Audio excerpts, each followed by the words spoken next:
Olá, seja muito bem-vindo. Eu sou João Paulo Medeiros.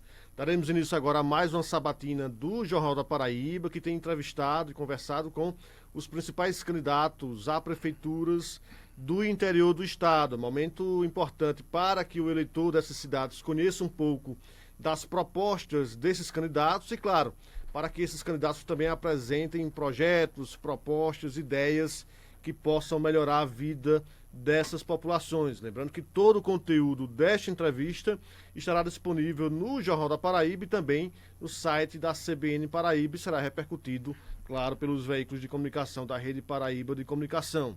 Importante frisar que cada entrevistado terá 25 minutos para falar sobre os mais variados temas.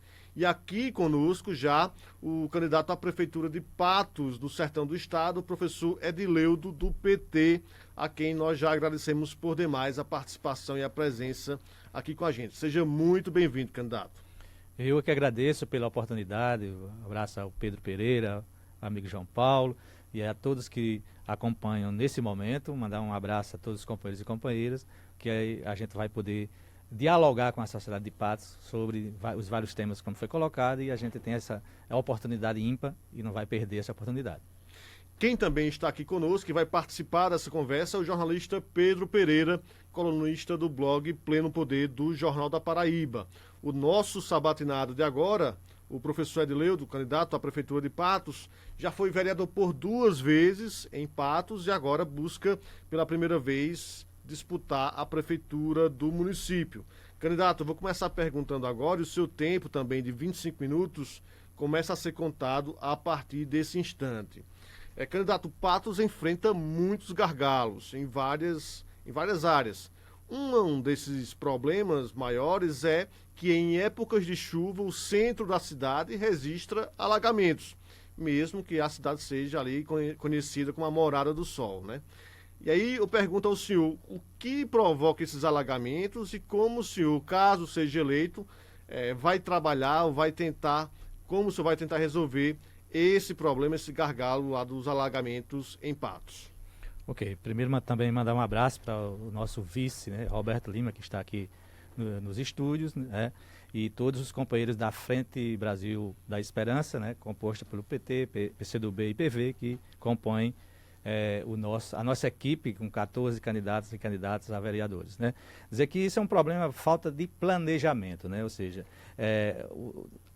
asfaltam em cima de asfalto, né? E não tem um planejamento para poder fazer o escoamento, coisa rara, evidentemente, na nossa região, né? De chuvas de grande porte, mas acontece e é um fato que a gente vai ter que pensar numa possibilidade de resolver essa questão com esse planejamento, de criar com a engenharia adequada, com os técnicos adequados, apropriados para que a gente possa viabilizar. Agora, o grande problema nosso é nas periferias, nos bairros, é que nas periferias as ruas estão abandonadas, não tem pavimentação, não tem saneamento, não tem esgotamento, e são anos e anos da mesma administração, um querendo voltar e o outro querendo permanecer, e a gente vai ter um cuidado especial com o centro, evidentemente, porque isso faz parte da nossa obrigação, mas, sobretudo, com a questão dos bairros que estão totalmente, e mais do que o centro, abandonados. Mas do ponto de vista prático, o que é que o senhor propõe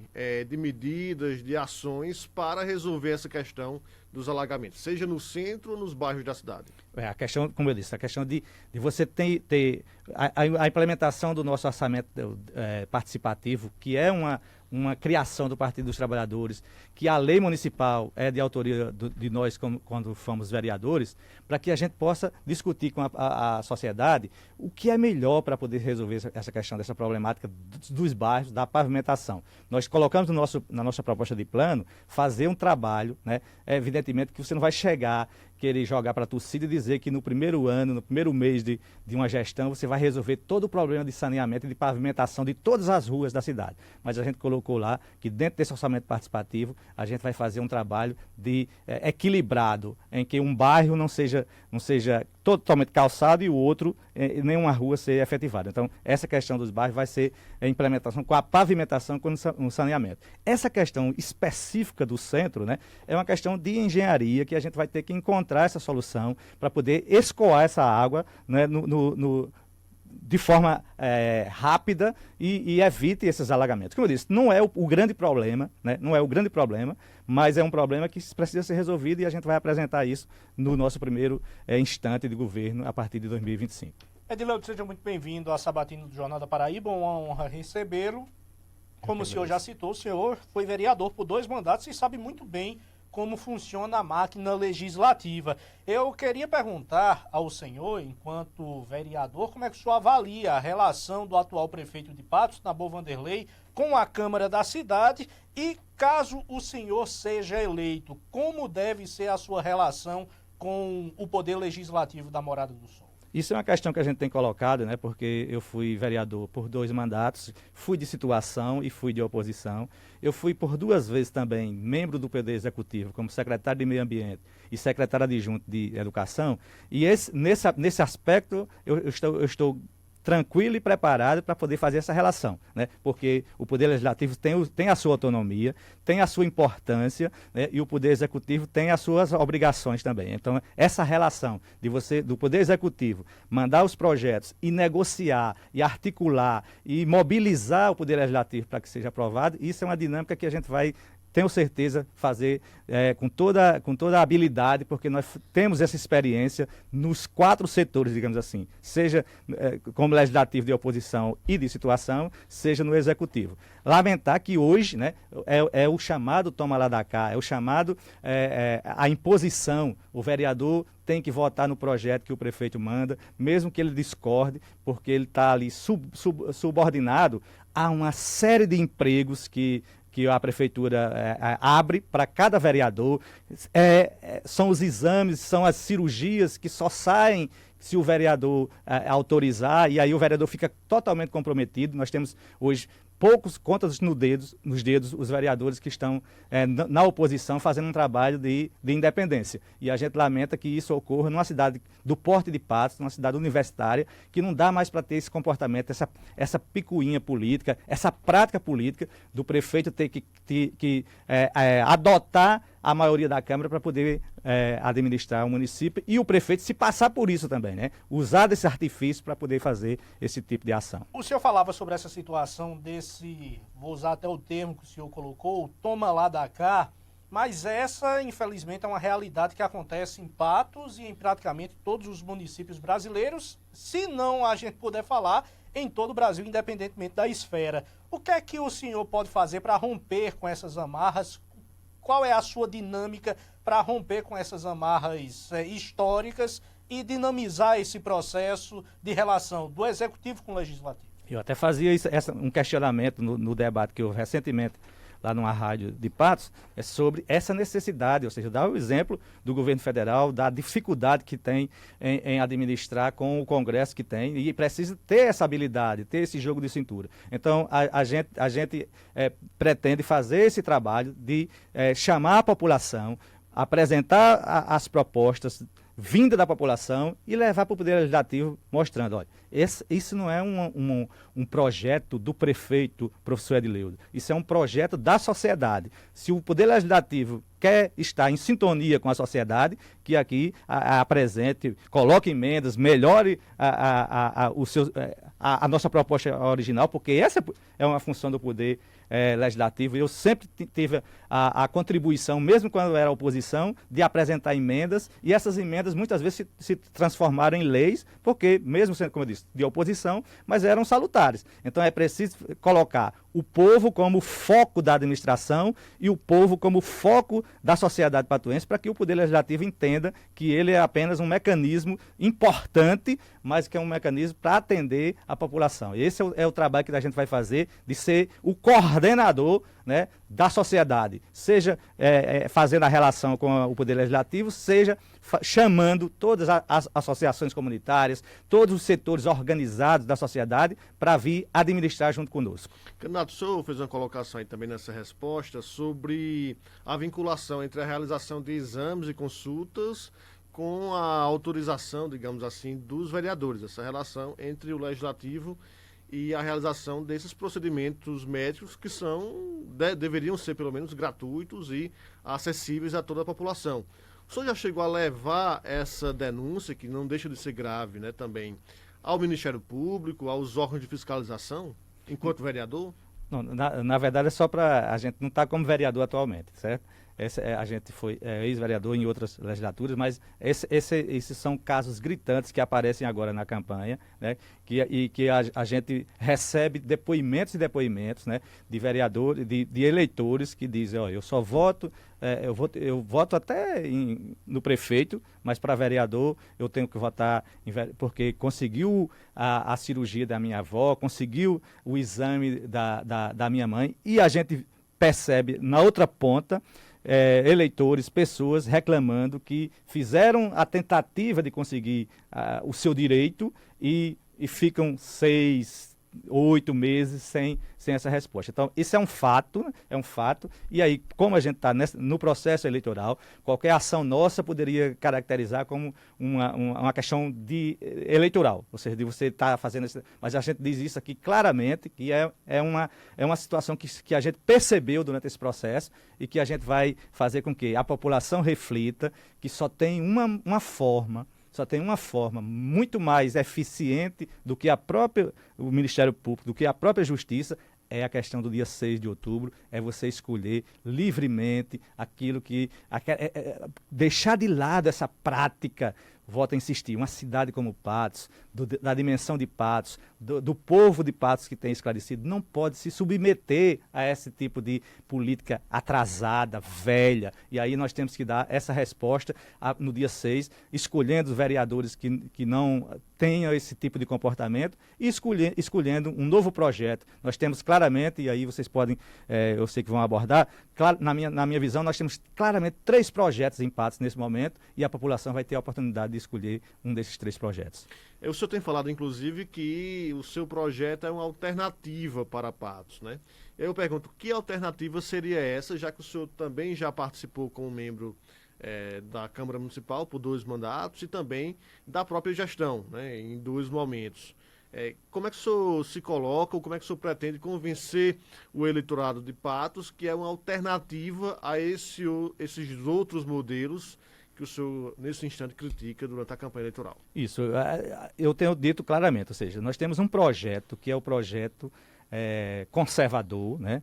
Aliás, o Partido Republicano, ele faz questão de ir para o horário gratuito e dizer, eu sou o partido mais conservador do Brasil, né? Conservador, manter a estrutura, manter aquela rua abandonada, manter o estádio José Cavalcante, que não é reformado, manter uma construção de um teatro que já está virando, no jargão popular lá, se tornando adolescente e não se conclui, a questão da Vila Olímpica. Então, é uma mesmice que trabalha nessa política do paliativo, do empreguismo, aí esse contratado é obrigado às 5 da tarde ir para a caminhada e tal. Então, essa é uma política que as pessoas, inclusive, já se acostumaram, né?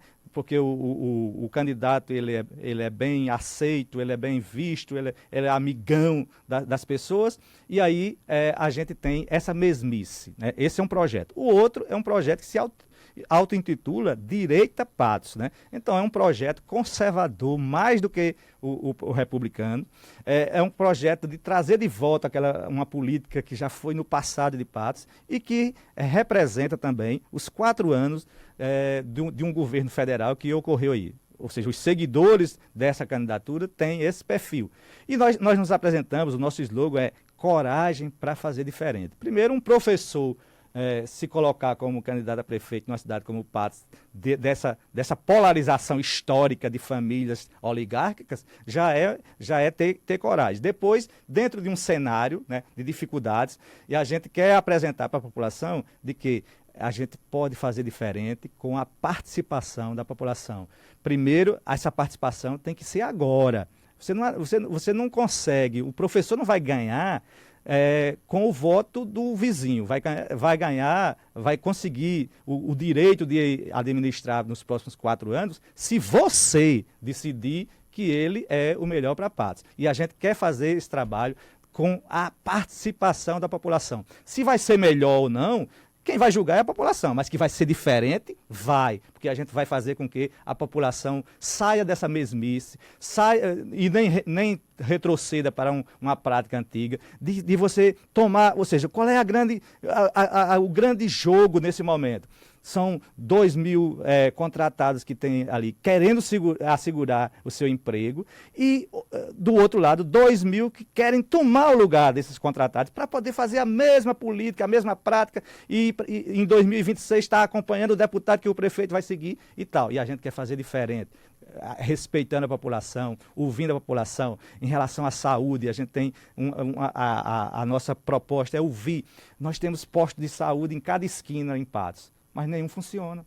Então a gente quer discutir com a população se é melhor, em vez de ter 3 postos de saúde que nenhum funciona, ter um ali numa região própria que funcione. A gente quer discutir com os colegas, eu sou professor do município, sou professor do estado, a gente quer discutir no primeiro dia do ano letivo com os companheiros, colegas, professores e professoras, com os profissionais da educação, com a comunidade escolar, qual é o projeto, qual é a metodologia que a gente quer colocar em Patos, porque tem um costume lá em Patos de importar projetos que deram certo no Ceará, que deram certo em Pernambuco, mas aí a escola, aí a estrutura arquitetônica da escola, a rotina da escola não é apropriada para receber esse projeto, que poderia ser bom, que poderia ser positivo, mas você tem que adequar a realidade, você tem que pegar os profissionais de Patos, os educadores de Patos, que têm capacidade e construir essa metodologia, porque aí sim, aí vai ser mais eficiente, porque ele vai adaptar à realidade, seja do espaço físico,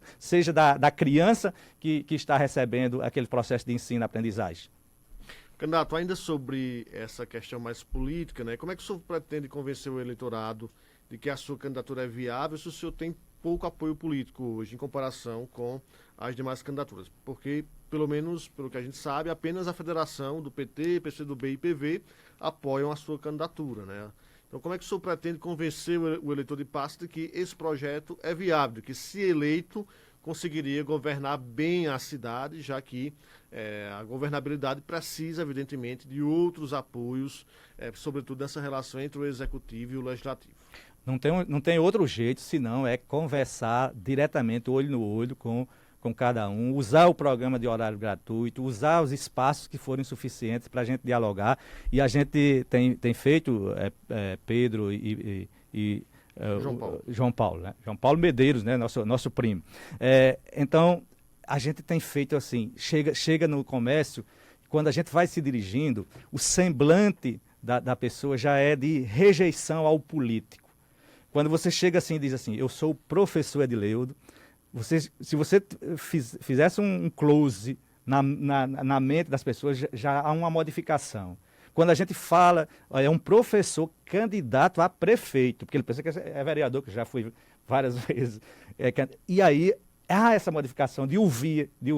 E a gente quer fazer essa reflexão, porque tem uma história lá, né, de que não era preciso mais fazer eleição, né? Ou seja, as pessoas já decidem quem vai ganhar para prefeito, já decidem os vereadores eleitos, porque as pessoas acham que a política, eu tenho dito lá, é como se fosse uma peça de teatro lá em Patos. É uma peça de teatro e quem tem o personagem principal, tem o coadjuvante, que sempre aparece aquele coadjuvante, e tem a plateia que vai só ouvir, vai só se emocionar com o roteiro e não participa de nada. E a gente quer, o papel do PT tem sido sempre nas outras eleições, ser aquele que apresenta o melhor programa, ser aquele que apresenta o melhor candidato, inclusive mais qualificado do que o professor Edileudo, mas aí tira em último lugar no resultado. Então a gente quer quebrar isso, e a gente quer quebrar o seguinte: se você tem hoje 25 mil eleitores que já dizem que estão com candidato A, e se você tem 15 mil que estão com um candidato chamado de oposição,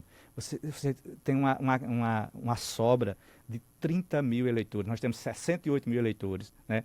Em torno de 30 mil, um pouco mais, porque tem a questão que aqueles que não vão votar de forma nenhuma, mas você tem mais de 25 mil que nem está com situação, nem com essa oposição. E a gente quer trabalhar com essa reflexão para que a cidade de Patos está nas mãos de vocês, né? Está nas mãos de vocês. Analisem todos os candidatos, saiam no dia 6 de outubro com a certeza. Eu não estou aqui favorecendo a candidato A ou candidato B. Eu digo sempre, eu tenho um endereço profissional. Não sei se todos têm, porque no dia 7 de outubro eu tenho um endereço profissional, né, de voltar para a minha escola e trabalhar. Se outros não têm, aí problema da estrutura de vida deles. Mas aí é o seguinte, sair no dia 6 de outubro e escolher, não precisa dizer a ninguém, ao pai, ao marido, à esposa, escolha livremente. E no dia 7, quando amanhecer o dia, 7 de outubro, olhe para o espelho e diga, eu fiz a coisa certa por Patos. E quando eu falo em Patos, não é o prédio da catedral, não é a praça Edivaldo Mota, não é o estádio municipal. São as pessoas de Patos. A gente tem que pensar a responsabilidade. Eu digo sempre, se você diz assim, não, eu não dependo de política, eu tenho de que viver, eu tenho o meu empreendimento, eu tenho o meu carro importado, e aí você sai no carro importado e aí cai num buraco. Primeiro, por que tem aquele buraco lá? Segundo, você precisa do mecânico, porque senão o seu carro é importado e não vai conseguir andar. O mecânico passou a madrugada num posto da UPA, na UPA, que não foi bem atendido. Ele vai ter condição de fazer o reparo do seu carro? Então, às vezes, a gente pensa que a gente não depende, que não é responsabilidade nossa, que não é importante o nosso voto, mas é importante, porque você está pensando, como eu disse, na população, no padeiro que faz o seu pão, naquele agricultor que produz o feijão que vai chegar na sua mesa. Então, esse é o momento da população de Patos dizer, eu tenho coragem de fazer diferente. Edileudo, o senhor já pincelou em alguns momentos o tema da saúde, e é justamente nele que a gente se aprofunda a partir de agora, porque a atenção básica de saúde em Patos é um problema. Inclusive, a cidade está entre os 20 piores municípios da Paraíba neste quesito, de acordo com dados do ranking do Previne Brasil divulgados recentemente. O que fazer para resolver esse gargalo já a curto prazo, a partir de um primeiro momento de uma possível gestão sua, haja vista de que esse panorama é de extrema importância para a população? Isso, e a gente lamenta porque se eu fizer um histórico mais a longo prazo, ou seja, Patos, você não tinha uma ambulância sequer. Se você sofria um acidente, você se deslocava no seu carro, sem nenhum cuidado, né? Se sofria um acidente, podia ter um problema mais grave na questão de coluna e tal. Se você precisava, e era constante, porque o hospital não oferecia condições, se deslocar para Campina Grande, você tinha que pedir emprestado uma ambulância no município de Quixaba, de São José do Bonfim, porque Patos não tinha sequer uma ambulância. A administração do Partido dos Trabalhadores, a qual nós representamos lá em Patos, nós somos o único candidato que defende o projeto do governo Lula atualmente, implantou o SAMU, implantou a farmácia popular, implantou o CEL, implantou a possibilidade de vários postos de saúde e implantou 2 UPAs, né? Isso graças ao governo federal. E recurso, Pedro, não falta. Como é que está nessa situação, recurso não falta, porque além dos recursos destinados mês a mês pelo governo federal, tem emendas em cima de emendas. O próprio Luiz Couto colocou emenda, o próprio Hugo Mota, né, que é o filho do atual prefeito, manda para a atenção básica. E aí, o que é que a gente vai fazer, como eu já disse aqui? A gente vai chamar a população, primeiro chamar os profissionais de saúde, que são eles que vivenciam lá. Por que está acontecendo isso? Vocês são profissionais, vocês são médicos, são enfermeiros, são atendentes. O que está acontecendo para poder ter esse resultado? E eles evidentemente, vão passar qual é a realidade. E a população vai ser chamada para dizer aquilo que eu disse. Se for importante que de 3 postos de saúde fique um que funcione, a gente vai fazer isso. Se a população disser, não, eu quero mais um posto, aí a gente vai ter que, com a participação da sociedade, fazer com que, porque o importante, eu sou usuário do SUS, né? Diferente dos outros candidatos, evidentemente. Eu sou usuário do SUS, eu sou professor da escola municipal, eu nasci na comunidade rural de Patos, eu estudei todo o meu período dentro de Patos, tenho 2 cursos, o curso de professor de licenciatura em História e de jornalismo lá na universidade local. Então, assim, eu quero dialogar com a população para encontrar as razões, porque recurso é possível a gente identificar que existe. Agora, a gestão é que está nas mãos de alguém que está esperando o vereador dar a ordem para poder liberar exame tal, cirurgia tal. Candidato, vamos para um outro tema, geração de empregos. O que fazer para que esses empregos sejam assegurados para a população de Patos? Patos é um polo, né, regional ali do sertão do estado e também muito forte no comércio. Como é que o senhor pretende ser eleito estimular tanto o comércio para que o comércio continue gerando emprego, como outras atividades, para que a população tenha acesso a esses empregos? Nós temos apresentado, eu vou basicamente me ater a três propostas, né? Uma proposta é uma criação antiga do Partido dos Trabalhadores chamado Banco do Povo, ou hoje chamado de Banco Popular, né? Em que você estabelece a chamada economia solidária. Você viabiliza uma espécie de cartão. Você pode até nomear como uma moeda. Tem cidades como, por exemplo, Maricá, no Rio de Janeiro, que é administrada pelo Partido dos Trabalhadores há 16 anos. Ele tem essa moeda, batiza essa moeda há 11 anos, em que você empresta, por exemplo, para um cidadão, 300, vamos nomear um nome fictício para uma moeda aí, né? E aí essa pessoa ela vai ter esse recurso e vai ter vários empreendimentos cadastrados para você poder utilizar e fazer esse tipo de transação, comprar algo para revender na mesma moeda. Então, você gira uma economia local, né, interna, dentro do município, em que as pessoas garantem a sua sobrevivência de alimentação, de utensílios domésticos, das coisas primárias, e você pode empreender, você pode criar o seu empreendimento e recebendo essa moeda, você vai fazer com que essa economia gire. Isso é uma coisa preliminar para poder evitar a grande massa de desempregados que existe na cidade de Patos. Você tem que pegar o meu ex-aluno que termina o processo de formação escolar e dar uma capacitação, criar, voltar a ter escolas profissionalizantes que não tem mais. Só avisando, o senhor tem 1 minuto para concluir o nosso tempo de 25 minutos. Então, assim, fazer com que capacitar os jovens. E, por último, você abrir para que empresas realmente cheguem à cidade de Patos, obedecendo à legislação local, para que possa gerar esse emprego, né? O senhor pode ficar à vontade de fazer mais alguma consideração, se o senhor, porventura, achar necessário. Eu quero agradecer mais uma vez a oportunidade de fazer esse chamamento ao povo de Patos, que esse é um momento importante para a sua cidade, não para o professor Edileudo, mas para a sua cidade, e a gente quer agradecer a oportunidade, mandar um abraço para todos os companheiros candidatos e candidatas da Frente Brasil da Esperança, ao companheiro Roberto Lima Vice e a toda a população de Patos. Um abraço. Pois é, assim encerramos mais uma conversa com um dos candidatos à Prefeitura de Patos. A gente agradece demais a atenção do professor Edileudo e lembra que esse conteúdo estará disponível, como eu disse, tanto no Jornal da Paraíba como no site da CBN Paraíba. Até mais, pessoal.